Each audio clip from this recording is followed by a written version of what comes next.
Well, our Hattiesburg's People segment will return next week because tonight here in Cakeland, we join with the nation to celebrate the service of all our military veterans. Now, the number of World War II veterans, as we all know, is quickly dwindling. So tonight, we introduce you to one of those heroes whose war service is the stuff of legends, with books and movies, but not nearly enough to tell all the stories. KAKE's Chris Frank travels to Ponca City to introduce us to the leader of the Airborne squad known as the Filthy 13. Now, all of our war veterans are special, but how many can you point to whose service stands out that even a foreign government, France, recognizes with their highest honor? Well, let me introduce you to James Jake McNiece of my hometown, Ponca City. I don't consider myself a hero. Yet the more one learns about the now 93-year-old Jake McNiece, you realize he is one of our veterans which the label hero really applies to. Veterans Day means a lot to most of us boys that are left, which isn't very many. That's McNiece on the right, the day before D-Day. The Ponca City native was among 20 paratroopers of the famed 101st Airborne who jumped behind enemy lines on D-Day near Normandy, June 6, 1944. It was a desperate suicide mission to wreak havoc and blow up bridges to keep the Germans from resupplying their troops on the beaches. And in 3 hours, I was down to 3 men. Yet, he says, they got the job done. We got our 2 bridges blown and placed explosives on the 3rd one. His squadron became known as the Filthy 13. That's mainly due to the filthy conditions they lived in while training in England, he says. They were the finest soldiers.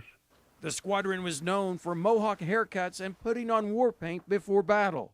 McNiece was also known for his off-the-battlefield antics, including overstaying his leaves of absences. They were troublemakers. Were you a troublemaker? I was a troublemaker.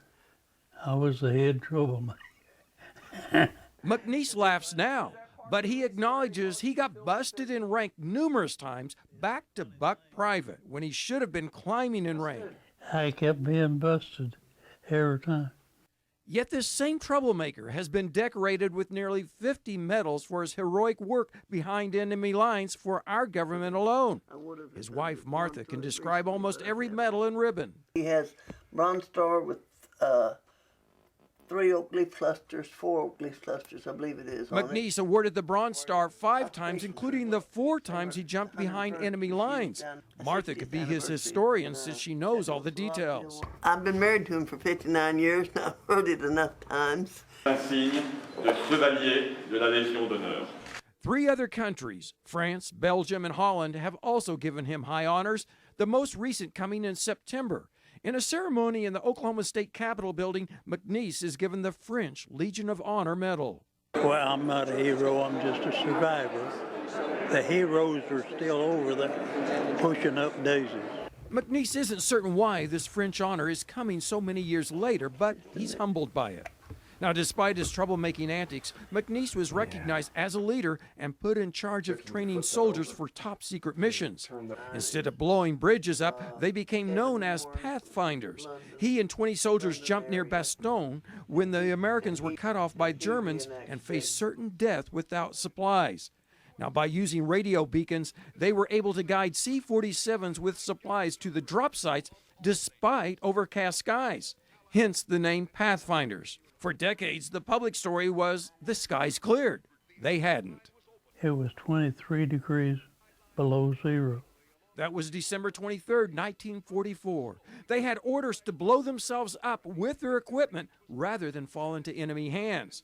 Their work enabled American soldiers to hold Bastogne until General Patton's army could break through.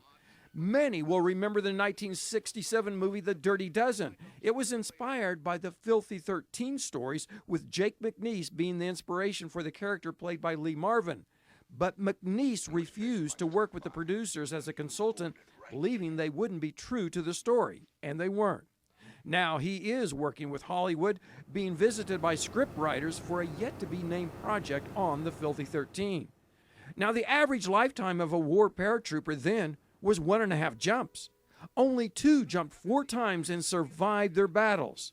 McNiece is the last one remaining. And I tried to have fun with it all the way. A veteran with many stories yet to tell. From Ponca City, Chris Frank, KAKE News.